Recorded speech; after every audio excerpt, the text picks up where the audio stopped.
آخری واری جدو محمود غزنوی 16 واری شکست کھادی نا تے آخری واری حضرت خواجہ ابو الحسن خرقانی کو چلا گیا سی 16 واری انہوں شکست ہو گئی سی آخری واری محمود غزنوی خواجہ ابو الحسن خرقانی کو چلا گیا انہیں کہا بابا جی کچھ کرو تے خواجہ صاحب کیا سی کی کریے محمود غزنوی آج تلوار انہوں نے سامنے رکھ دیتی سی انہوں نے کہا جی تسی کچھ نہیں کر سکتے نا فقیر تے انہوں سے بھی کچھ نہیں کر سکتے اے پہلے تلوار سے پھر خواجہ صاحب نے کرتا دیتا سی فرمایا جو ہون شکست توڑ لگے تو کرتا کے کر دے بھی تو 17ویں واری محمود غزنوی نو شکست توڑ لگی سی انہیں کرتا ٹانگ دیتا اپنے نیزے دے یا اللہ اس بابے دے کرتے دا واسطے ہی میں نو فتح دے دے حضرت میاں امیر رحمت اللہ تعالیٰ علیہ نو شاہ جہان ملن چلا گیا اس تو پہلے ایک گل جنرل سوار خان سی نا وہ بڑا پکا سننی سی ضیاء الحق دے زمانے وہ حضرت میاں امیر جاندہ سی ایک دن بیٹھے ہویا تھے قبر جو آواز آئی حضرت میاں امیر فرمان لگے سوار خان گھوڑا لاؤ سوار خان نو کوئی سمجھ نہ آئی کچھ دن بعد ضیاء الحق دی پتہ ہے بیٹری جدو لو ہوندی سی تو کہندا میں داتا صاحب آگے چارج کرانا ضیاء الحق بیٹری چارج کرانا آگیا داتا صاحب وہ تو سوار خان نال سی گورنر وہ جدو باہر نکلیا تو سوار خان کہنے لگا جی میاں امیر چلیے تو ضیاء الحق اندروں غور سی تو ورنہ آسمان دے زمین دے درمیان بندہ نہیں اڑدا کوئی وجہ ضرور سی ہاں جی ایویں نہیں اڑاندا بندے نہیں لاش بھی نہ ملے بندے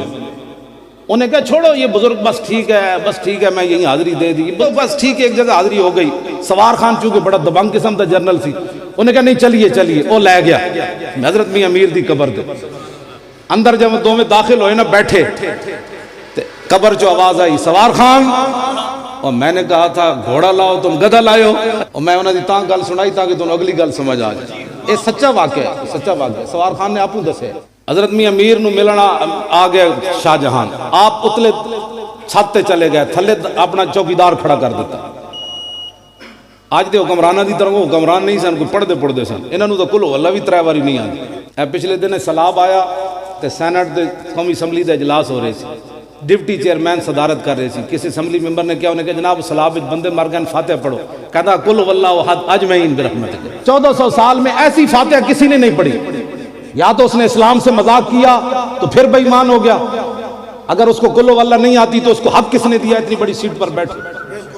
مذاق کیا تو اسلام کے ساتھ مذاق کیا اس نے لیکن وہ پڑھے لکھے ہوتے تھے انہیں جناب چلو دیکھ آواز لائی حضرت میاں امیر نو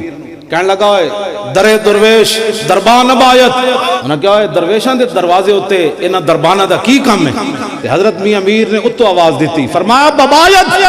تاکہ سگے دنیا نہ آیت